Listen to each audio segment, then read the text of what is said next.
Thank you so much, Natasha, for being here. Thanks for having me. Before we get into it, I want to fangirl a little bit because I started following you, I think like 2 or 3 years ago, and when you were living in Lahore still, and I loved your photography, and I would tell my husband, well, back then fiance, and I'd be like, I just would love for her to take our photos one day. Thank and you. The fact that you were here and you did take our photos, I'm just so excited you're here and open to talk about your experience. Thank you so much. I'm so excited to be here. One of your most iconic photos that was shown in Vogue India with the backdrop that says Shadi Mubarak. Yeah. What is the behind the scenes of that? How did that come about? Was this just you photographing for a brand, a client, and then Vogue reached out? How did that come about? Yeah, so my lovely client Tareem, she was having her like a very small, quaint mehndi with her family in Lahore, and she had this backdrop made by her cousin Hashim Ali.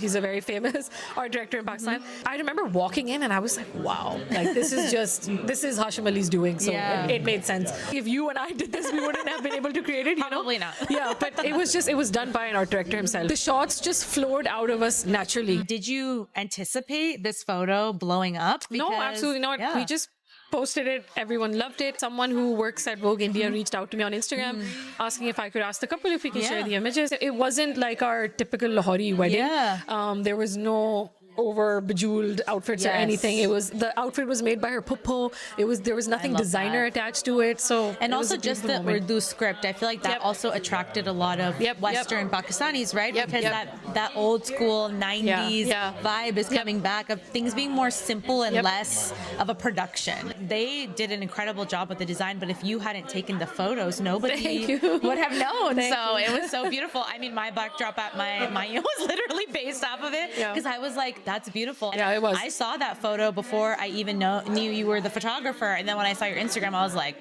yes, I have to follow her because she's incredible. So you had mentioned to me that, photography wasn't always the plan. When we think of Desis, we don't always think of the creative field. A lot of people think of doctor, engineer. Were you always interested in being a creative? Were you always interested in being a photographer? How did you get your start? I've definitely always wanted to be something in the creative field. I was never good at math. I was never good at science. And I think that was a huge disappointment for my parents very early on. From a very, very early age, I knew I wanted to be a graphic designer. So you went to art school in Pakistan, right? Yes, I did. Where did you go? I went to NCA Lahore. So when you were there, how was the experience going to an art school in Pakistan? Because I know you were born here, you lived here, and then you moved there. How was the feeling of going into the creative space in Pakistan as a student? Incredible, honestly, because when I moved to Pakistan, I went straight to LGS. It's a very sheltered environment, and you generally, I hate to say it, but we all mostly come from the same economic class. And then when I went to NCA, I was also introduced to people from all over Pakistan. I had never even heard of Hunza at that time, and I met people from Hunza, I met people from Peshawar, like Gilgit, from people from all over Pakistan, places that I had never heard of. So it opened my mind a lot. So you have worked with countless different brands. You've worked with Zuriya Dor, you work with Cross Stitch, like people from all over the world know these brands. How did you get into working in the fashion space in Pakistan? I have really no connection with fashion, to be honest.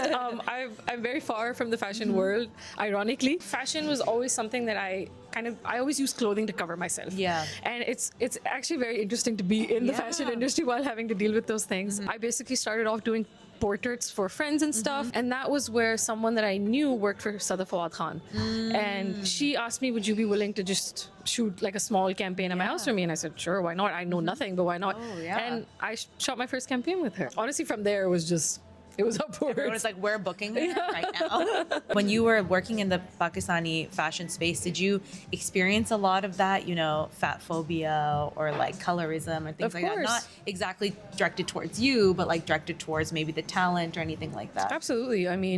There were so many times where I would be working with different brands and they were like, the model's looking a bit dark.